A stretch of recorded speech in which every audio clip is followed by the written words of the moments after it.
All right, you guys, I'm here again with this series of members that we have in town, 6 members that we have in town. I'm not sure when this will go out, if it'll go out soon or if it'll go out when your vault workout comes up. But we've got 6 members in town this week filming the first 5 workouts of the 2023 vault. And as a reminder to myself, but also to you, we're not going to say what the workout was. And we're actually not going to talk about the vault too much. Because we just want to get to know you. But there's been a couple other interviews I've done this week where one or both of us have almost started talking about it. Yeah. So that's a secret. But we're here. I'm here now with Digna Yarbrough. Did I say that right? Yep. And Digna's from Florida. I am.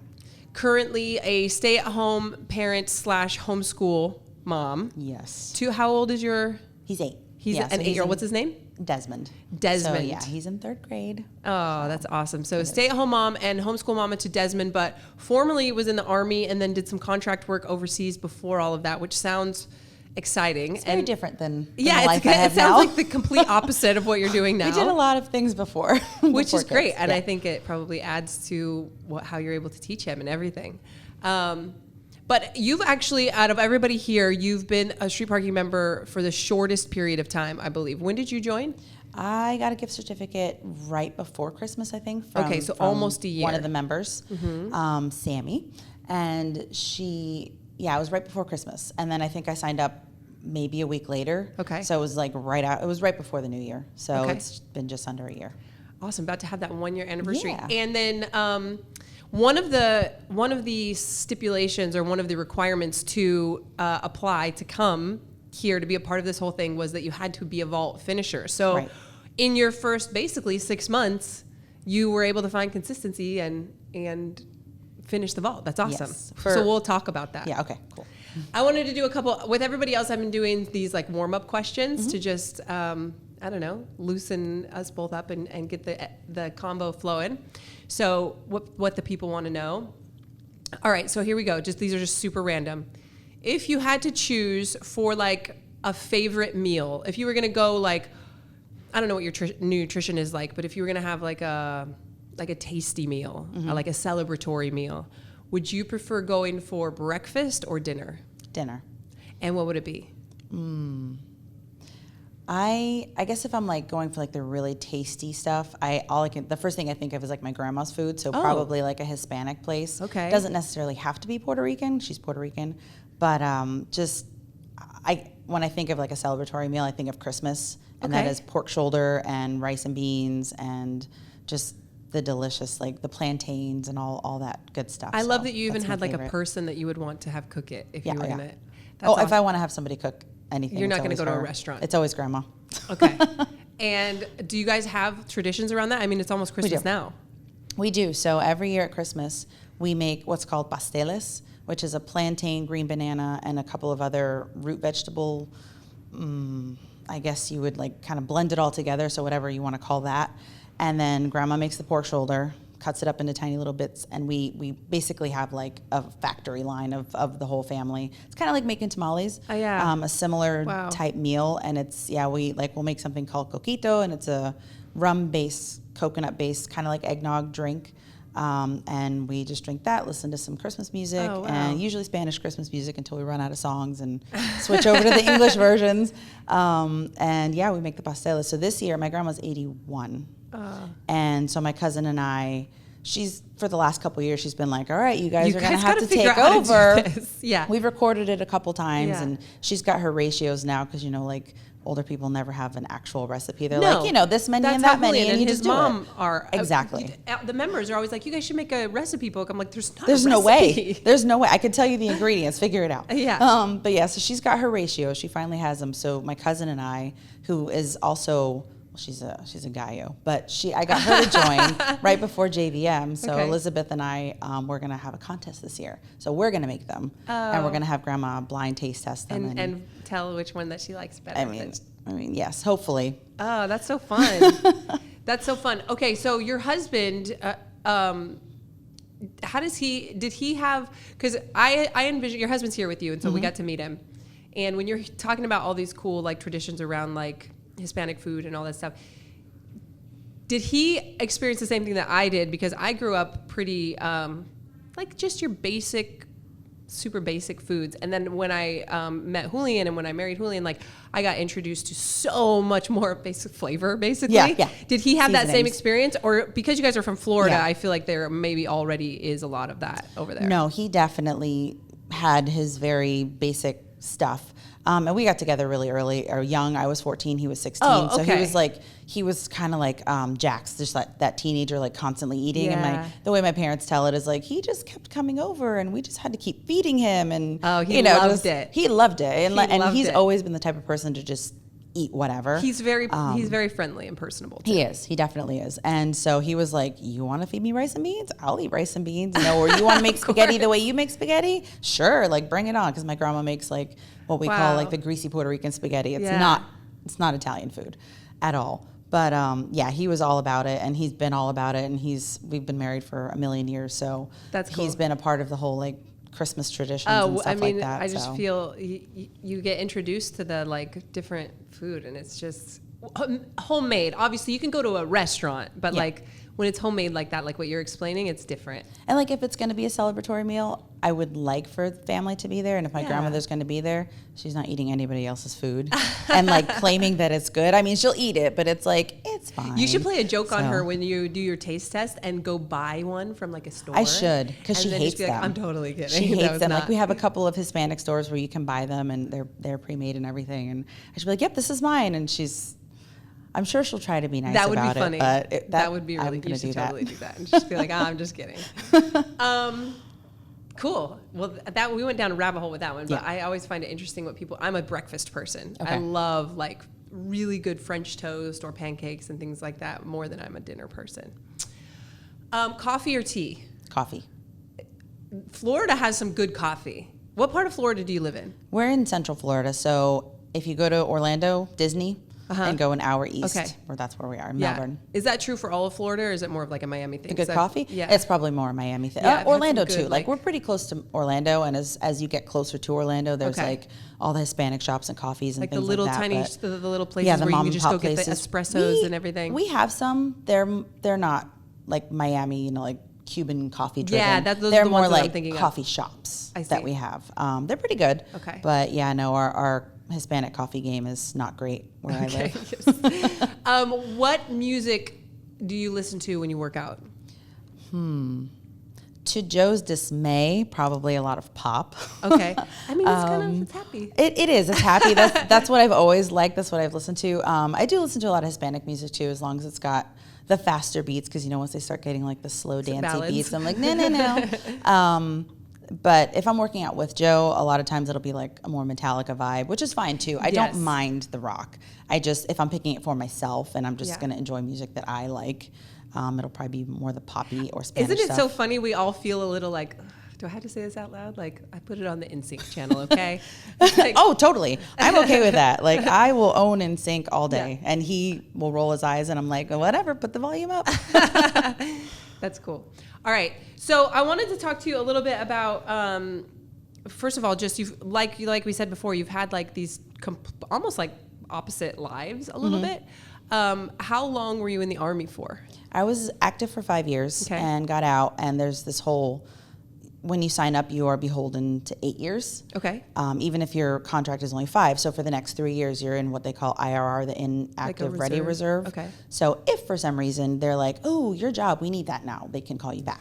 So there was a program when we got out, because we got out right about the same time, that they were like, if you sign up for a year of reserves, then you're guaranteed not to get called up for those remaining 2 years. So I did 5 active and then 1 reserves. Okay. So. Is that where you met your husband? No, you guys were we met in younger. high school. Mm-hmm. But was he in the military too? Mm-hmm. Okay. He joined a year before I did. Okay, fun. Yeah, I was like, I want to follow my boyfriend. And my dad was like, do you though? But also, that's not how it works. Like, were you guys actually separated a lot? Because Oh yeah. No, we did not plan that well at all.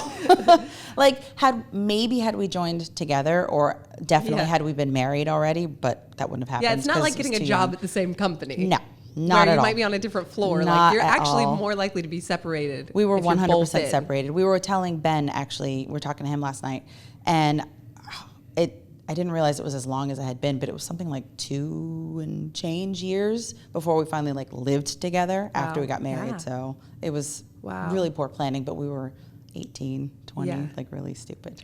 So did you do more than one? How many deployments did you do when you were? Yeah, while I was in the Army, I did 2 deployments. Okay. So about a year and a half after I joined, it took a year and a half to do training, and then they sent me immediately out because that was 6 months after we had, as a country, gone to Iraq. Yeah. So that was, about a year and a half after I got there. I did 6 months, came back. I was back for about a year, and then we started ramping up for the next one was a full year. So as soon as we got back in, what was it, like November, I think, of 2006, I was like, I'm out.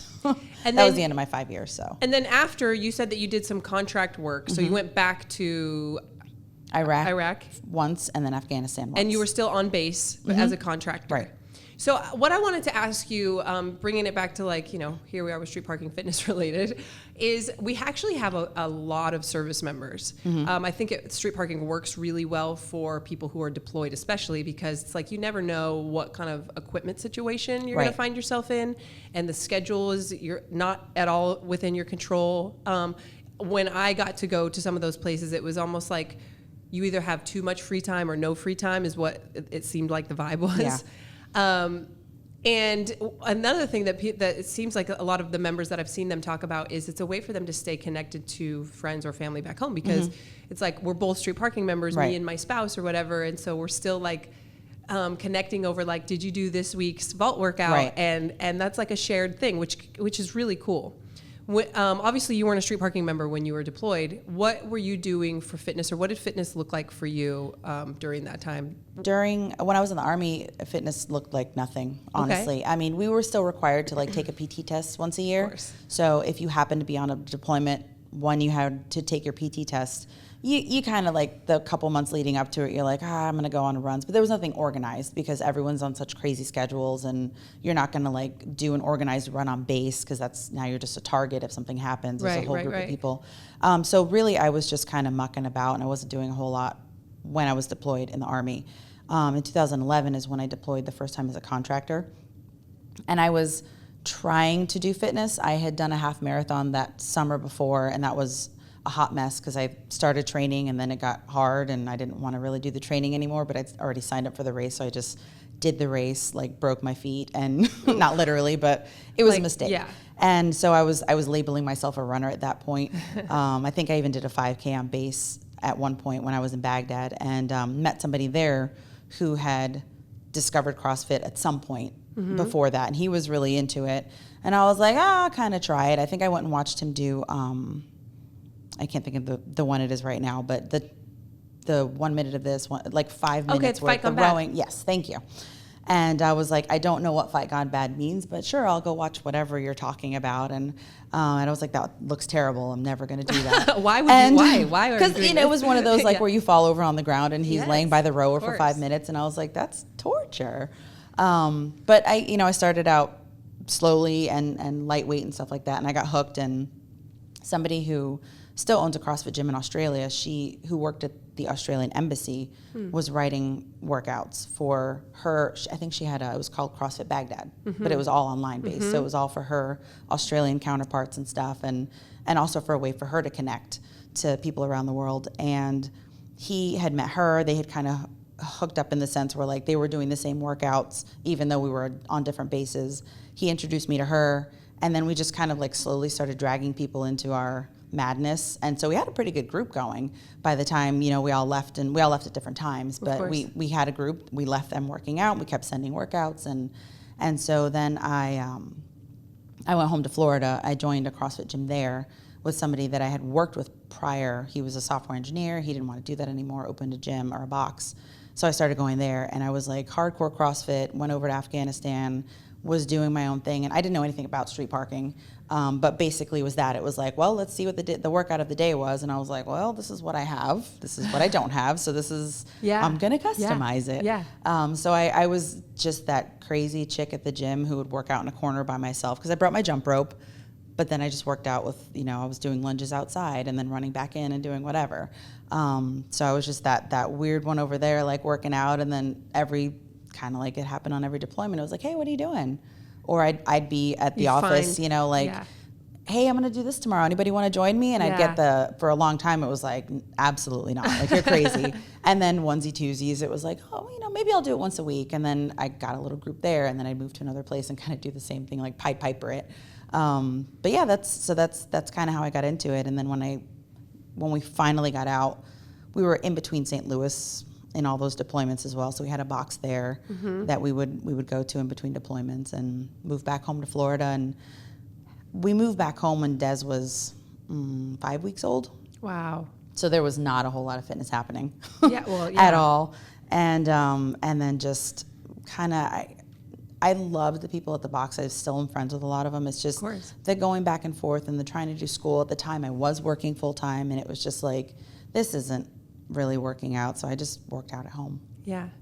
Wow. Okay. So what was, so you said when you were in the Army, at least at first, you weren't doing a lot of fitness. I got to experience a lot of time around people in the military when I was working for CrossFit myself. And a lot of times when we would go to do these seminars, they would send their most fit people, but they were measuring fitness by the PT tests, which were very specific. And people basically, it sounded like, almost trained specifically only for that test. So we got people that were really good runners and good push-uppers and stuff like that. But then when we tried to teach them how to like squat or put weight over their head or anything like that, it was really interesting. It was like, wait, these are the fittest people in the Army. And even thinking about the push-ups, like my push-up form was atrocious because you had to do as many as possible, and I have long arms. Yeah. So I would just far out as possible and just kind of do this. It was horrible. There was not necessarily like a standard for not that at stuff. all. So what then motivated you, because you were getting by, you were passing your PT test well enough and everything like that. What motivated you, first of all, to even just be like, okay, I want to pick up and do more running, and then eventually lead you to doing more of like CrossFit style workouts? Because a lot of times, Ashley, who I interviewed yesterday, she had a similar story where she was a college athlete, and then for like 4 years, she didn't work out at all. And then she got back into it. And that always interests me of like, what was it that you were, because it was before you had a kid, because I can see how a kid can push you into like wanting to take care of your health better. What was it for you? I think at some point I knew what I had been capable of doing when I was in the Army, which even though that was a very specific standard, I knew like there was a measurement there. And then same thing, I got out of the Army in 2007, and I did not start doing anything until I think 2010. Okay, maybe so you did 11. take a couple years. And I was just like, why would I run? Like the Army made me run. I still kind of feel like that with certain things, like tent camping. I'm like, I'm never going to tent camp again if I can help it. Like I did that. I didn't like it then. I'm not doing it again. But I think running was just like, when you think of exercise and a lot you of don't people, know they're like, anything oh, about, I got to run. That's what you do to exercise. And it's not anything you have to train for. So like you could go try to play a sport, but I have to know how to play a sport. Right. And even though you should have good form running, which I still don't, that is probably the easiest thing that you could be like, I'm just going to take up this thing because I just need a pair of sneakers and I can just go outside. Right. So I think after a few years, I was like, well, I'm still in my 20s, but things are starting to like be obvious that I am unhealthy. So let me try to approach it with the exercise portion first versus the nutrition side. And yeah, I was just like, yeah, run. So that's all I really knew how to do. Because even as a high schooler, I mean, I played sports, but I was not a collegiate athlete whatsoever to that degree. I played volleyball. But that was it. So there was really not even a measure of like a standard of fitness really for us there. It was just, can you spike? Can you jump? Can you dive? But so the Army standards was kind of what I knew. So that's just what I tried to go back to without completely going back to that. The other thing that can be really challenging when you're on base like that is nutrition. Oh yeah. Yeah. Yeah, that's a big hurdle. Did you have to eat there? Yes. That's a big hurdle, and it's something that we have people reach out to us all the time about. It's like, how can I follow the template? And it's like, honestly, like, don't worry so much about that. Like, focus on trying to find high, like, quality protein and like some fruits or vegetables when they're available. And it's hard to like. There's a lot of people on those bases, and it's kind of in the middle of nowhere. Like, I understand why it is the way that it is, for sure. But yeah, we encourage people just to focus on like at least getting in a good amount of protein and keeping the sugar as low as possible. I'm curious what it's like now because, when I was in the Army, it was the push-ups, running, sit-ups. That was it. when I went as a contractor, one of the bases I was at, it was a decent gym. It was a big gym, but it was just kind of like basic weightlifting stuff and some treadmills. That was it. As I was leaving, which I was so sad about, they completely gutted the gym, and the new unit that got there set up a beautiful CrossFit gym. Wow. And I was like, what is this? What army great. is this? Like, good for you, but what have you kids been doing for the past 10 years? Like, this is crazy. Awesome. So they definitely moved towards the CrossFit thing, or at least the functional fitness, if they didn't want to label it CrossFit. Right. Which is awesome. So I am curious if the nutrition Hopefully. kind of followed suit and Yeah, got that a would little be bit great. better. And I know that their lines of, transport and stuff probably got better. So it's not Yeah. like they were eating powdered eggs or anything like that. I definitely had some powdered eggs. Those are horrible. Okay, so you get home and you move to Florida. You've got a 5-week-old. When did you? But you said that you were working full time. So this is after you were done with your contract work. You were Right. working full time with a brand new baby. When did you step away from that and become a more full time mom? And then how did you decide on homeschooling? What was the motivation there? I think we always wanted to homeschool. And we were married for 12 years before we had a kid, but we just always kind of envisioned we'd like to be able to homeschool, because we also kind of like have this wanderlust that we envision being able to travel, do homeschool, and not have to worry about, what we have to catch up on when we get home. So that was kind of always the plan, and we've been able to make it work. And I wasn't working full time initially. I took about a year. So I went back to work full time when he was 1. Okay. And I worked for 5 years at the job that I had worked previous to moving to St. Louis and doing the contracting thing. So I did work for 5 years there, and I actually got laid off. So the decision was made for me. During COVID, it was the end of 2020, and they were doing their thing. The company was restructuring, and I got laid off. So that was the end of 2020, and I just kind of stuck with that. Okay. We've been kind of fortunate, I guess fortunate, misfortunate with like military disabilities and stuff. So we do have a little bit of cushion there, which is good. And Joe's really good with stock markets and money. He tries to tell me all about it, and I don't get it. But does the same thing. But it works. You sound like you're playing a There's video game. a lot of numbers, and he starts talking, and I'm like, I'm following. Does he listen to like a bunch of like financial podcasts and stuff like that, or like YouTube shows? He is taking some sort of. He's taking a course of sort that sounds like the little bit that I've heard. Great. I'm like, I don't even know how you listen to that, but it's super interesting to him. It works. I guess so. Going on 2 years now, I've been a stay-at-home parent, and we've been homeschooling, and we did start the homeschooling. Now he's in 3rd grade, so 4 years ago. Did you know that Street Parking has a Street Parking homeschool parents Facebook group? I did not. Because it's similar to the military group. There's a pretty big cohort of homeschool moms, which makes sense. Because when you're a stay-at-home parent or a homeschool parent, your schedule is nuts. It really is. That's something that, as he's getting older and as he's finding interest and there's more opportunities, I'm like, we're not homeschooling. We're never home. We're always doing something outside of the house. So 2 or 3 days a week, I got to wrangle it in and be like, dude, we got to, I'm not trying to make you do hours of homework, but you do actually need to learn a little bit of math. That's not just at the grocery store or baking. Right. We need a little bit of multiplication and some standards. Yes. So it's a lot. And, but we did start in kindergarten when both of us were working, and that was interesting, trying to juggle that. Thankfully, it was just kindergarten and 1st grade, so it's not like we're missing out on algebra or anything. Right. But Joe worked different shift than I did, so he had him during the day. He'd go over certain things. I, come home in the afternoon and try to cover the other things, and we try to meet somewhere in the middle. Yeah, it takes a lot. It's not just the teaching part. That's the planning. Yeah. And having some sort of plan. Yes. Because we were planning on homeschooling our boys. And ours are still very young, and Knox does go to a Montessori preschool, but so I've looked into all of that stuff a lot. What's your schedule right now, as far as, if there is one, when you work out? How many days a week? What time? Is there any sort of structure for that, or how are you working that in for yourself? Because what you told me before this interview is that you have a hard time taking care of yourself. I do. That's your biggest hurdle. Yes. I try to get somewhere between 3 and 5 days. I don't have certain days of the week. At one point, I did start doing the endurance program, and I had dedicated Sunday to that. Okay. And then I think I just got like all caught up in the vault, and I let that fall to the wayside. So I would do the vault usually like probably Friday, Saturday. Okay. Or Monday. Like honestly, there is no schedule.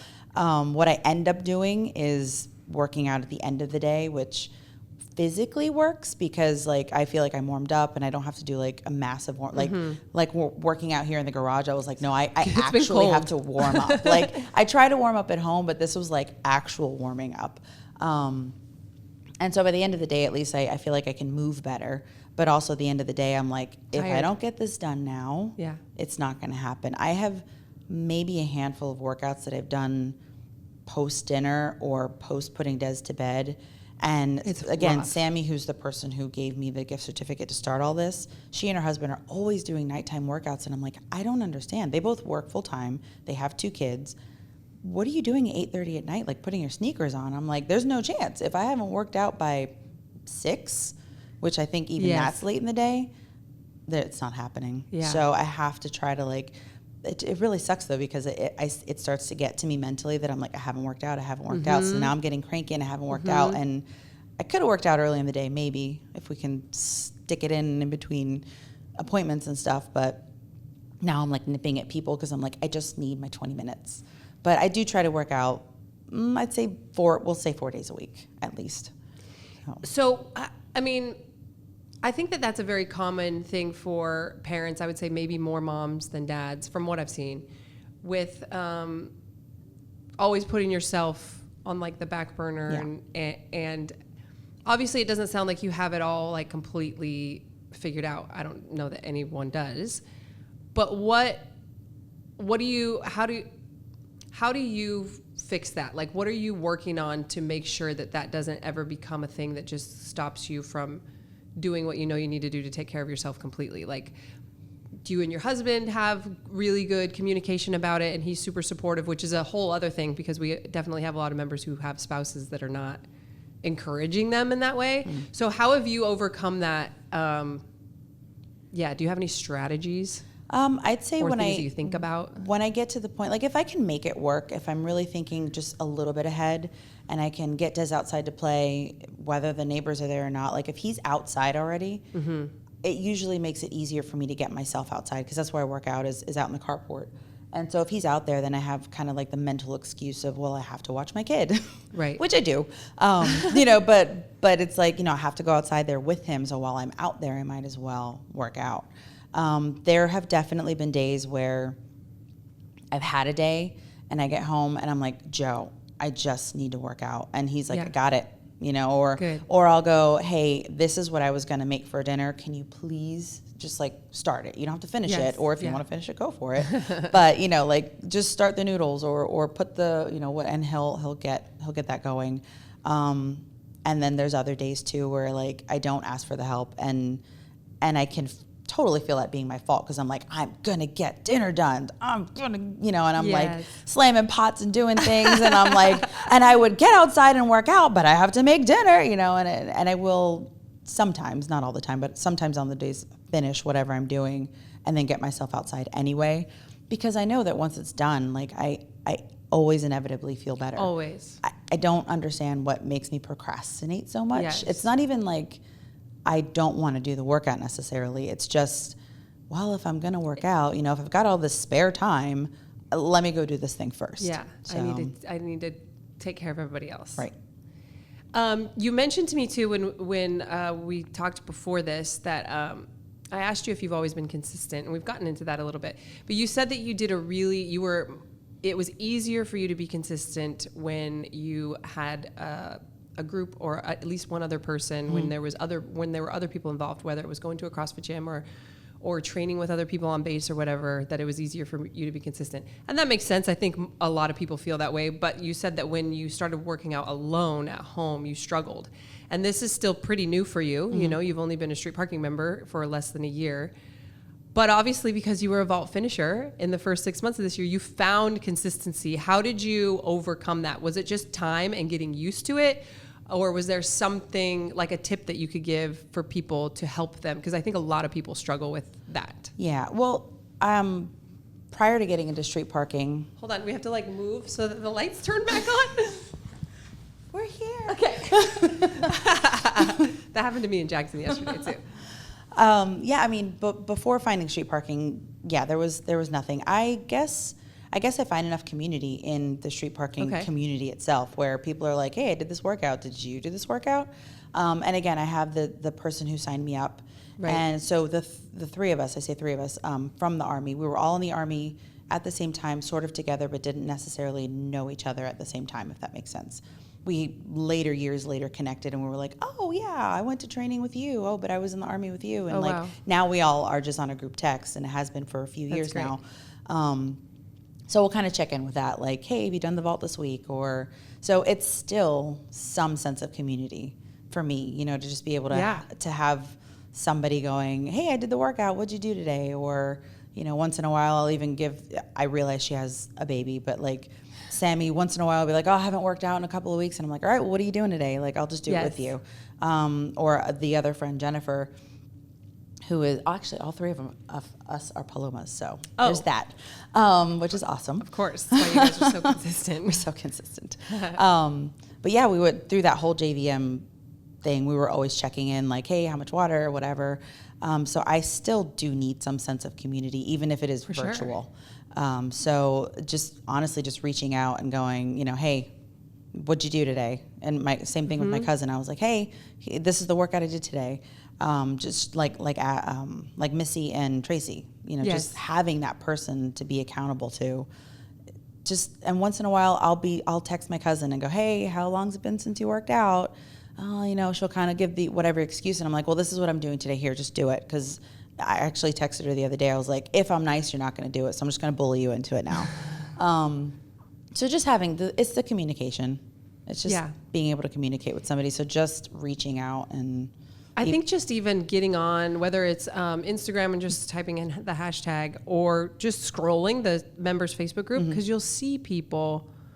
Like, for example, two of the people that are here with you this week, Ashley and Rich, like they're talking about waking up at like 4 a.m. to work out. Absolutely not. Which I'm also not a morning person, but I probably wouldn't do that if I had to. If it was like you're either never going to work out again or you have to work out, I would.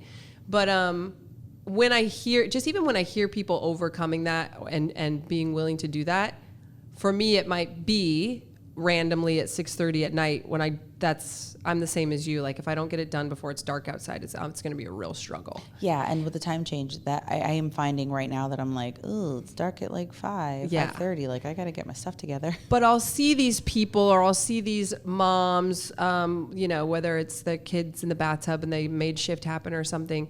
It's like, okay, like there's all these other people like overcoming the same or way harder circumstances than I have. Like I can go do something. Yeah. And I think just even seeing it, and I don't think people realize how many people they're impacting when they post that kind of stuff. I know a lot of members post their workouts all the time, more so that people would notice if they stopped posting and reach out to them than anything else. They're like, well, if people are used to me posting every day and then all of a sudden I don't post for a few days, somebody's going to be like, hey, call me out on it. Are like, you okay? So I there's definitely strategies, and our goal with street parking was, because I had an affiliate for a few years, and it was, how can we recreate that environment as close as possible? I realize it's not exactly the same, but with online, because people are busy and it is hard to like make a certain time or maintain, that sort of schedule. But the accountability is still necessary. And, like you said, there's people that don't have people supporting them. So that would be really hard. Even bigger. Like even once in a while, even Joe will be like, are you going to work out? Not because he thinks I need to go work out, but like maybe it's been a couple of days, or it is approaching dinner time. And he's like, hey, I noticed you haven't worked out yet. Is that happening? He knows it's important to you. Yeah. And, and that's just kind of how I've built the day around myself and the schedule and everything. But, I don't know. I don't know how many members there are, but there are so many people out there that would just put your name out there. Like we'll check on you and make sure that you're still doing the thing, you know, and a couple days later, if you haven't checked in, somebody will find you. Yes. So there are enough people out there that will definitely help. Does your son ever participate and work out with you at all? Or Yes. Cool. Sometimes. Not like Jackson. I feel like this poster, though, for this next year's vault is going to get the kids amped. I think that's really cool. I think it's really cool. And I did print out the coloring page for him. Good. Knox has been using the coloring page. So I had this whole like plan in my head. I was like, well, you know, when he reaches his 75, we'll get his hoodie. But I had an epiphany this morning and remembered that he's growing and that he's not going to make his 75 before, you know, then he's definitely not going to fit in it next year. Right. So I was like, well, I guess he'll get his hoodie, but we're still going to have to like stick to that commitment. But yeah, the coloring page is fun. And then one of the neighbors is his same age. And she sees me working out pretty consistently out there when they're out playing. And a couple days ago, she was like, hey, Miss Digna, can I work out with you? And I was like, absolutely. You know, I just kind of broke it down, lowered the numbers and stuff. And I printed her out one of those pages. And so now she's got her little page and she's always stoked to go color it in. And so I'm kind of hoping that her motivation rubs off on Desmond a little bit. Isn't that funny? It's like not even your child and you're impacting her so much. Yeah, and it's really cute. It's sweet, and her little sister's like 4, so they're jumping rope, and it's just a hot mess, but it's adorable. That's so great. I mean, they at a certain point they might be holding you accountable, knocking on the door, being like, "Hey, can we work out?" And you're like, actually, you know what? I did happen to work out earlier in the day. A couple of weeks ago, and she had come by to play with Des, but she poked her head and she's like, Miss Digna, are we going to work out today? And I was like, oh, I already did. So yeah, that even the little ones will hold you accountable for sure. That's awesome. If you guys are wondering what we're talking about with the coloring sheets, we created 7 street parking coloring sheet with 75 little different spots that you can color in, and then you can purchase a kid's hoodie for your kid that's not officially a member. I think it came with the hoodie, actually. So his came with it, and then I printed one out from the files. You're right. Yeah. So, but order a size up. That would be good advice for that one. Well, awesome. The last 2 questions that I've been like finishing with everybody else is why now? I mean, now you're in a different place than you were when you were in the Army so long ago. Why is health and fitness so important to you? For multiple reasons. I mean, like you mentioned earlier, you have the kids. You want to show them. You want to do better. You know, you also want to like be around. Right. So the basic reasons of like, you know, health is wealth. Yeah. And the longer you can stick around and the better you can move, especially when you're chasing around little ones. Like that's hard. But you know, even if you don't have kids, you still want to do better for yourself. And at this point in life, you know, I've got rheumatoid arthritis, and like, who knows what that's going to look like in 20 years. And I just feel like if I'm continually moving, maybe I can keep it at bay a little bit longer. Maybe 20 years, you know, 20 years from now normally would be horrible, but 20 years with movement is maybe 40 years from now is horrible. I have no idea. Although that's really old at that point, but you're not doing the math right. Now I'm teaching my grandkids how to make the pork shoulder. Exactly. And you know, and my grandmother who's 81, she still does Zumba. You know, that's so cool. She does it to her ability. You know, she's had her medical issues and stuff like that, but I want to just be able to move. You know, I live with my 8-year-old, but I also live with my 89-year-old husband's grandma. Wow. And I see what happens when you don't move. And I realize 89 is 89, but that doesn't always look the same. Right. And you know, if you choose to or have to stop moving at some point in your life, that's definitely going to affect your just quality of life when you're up in age. And I'm hoping that quality is a little bit better. At least I can still dance a little bit when I'm that age. So we'll see. That's awesome. And then since you are about to hit your 1-year anniversary, just to the street parking members at large, what one piece of advice? So it could be commit to the vault. That really helped you. Or it could be join a challenge. Or it could be find an someone to keep you accountable. Like, what would be one piece of advice to either new members or members who are still trying to find their footing?